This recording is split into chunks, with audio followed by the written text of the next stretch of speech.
Sa wakas mga kalingap may getmatic na ang Tres Marias para hindi na sila mahirapan umigib ng tubig.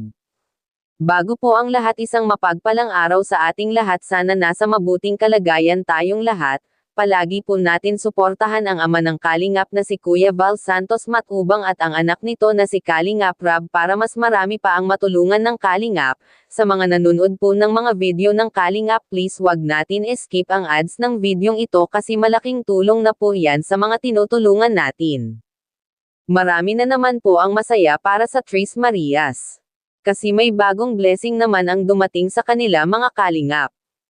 Naisip po kasi ni Kalingap Rab na bilihan sila ng getmatic para hindi na sila mahirapan pa umigib ng tubig, hindi kagaya sa bundok na hindi pa natin malaman kung talagang malinis ang kinukuhaan nila ng tubig at saka po napakadelikado kung iigib na sila pero wala silang magawa kundi ang magtiyaga sa balon na yon. So ngayon talagang napakaswerte po nila kasi andyan mismo sa loob ng bahay nila ang tubig, hindi na sila mahihirapan sa pag-igib ng tubig.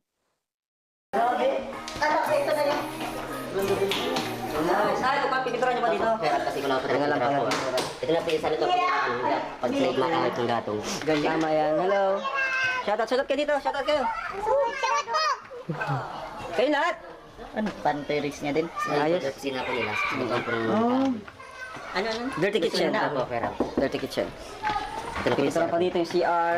Okay, goods. Di na hiwalay yung CR nila. Dito pa rin si Kuya. Paano pag malinis na yan? Kumusta si Maribel? Okay po? Okay naman po kami din. Okay naman? Masaya naman kayo doon? Masaya naman po. Kahit baka na... Susundan pa? Depende. Wala pa na po. Ano pa? Maaral ko naman daw po siya. Eh, si second coating niya pa yan loob. Pero kasi ko lang tayo Petro po ay... Tapos, may kulay din pala to. Ganda. Ganda bro ng pinto. Mga pang ano, yung subdivision. Subdivision. Mas maganda. Ano masasabi niyo? Ayun. Ano masasabi niyo to eh?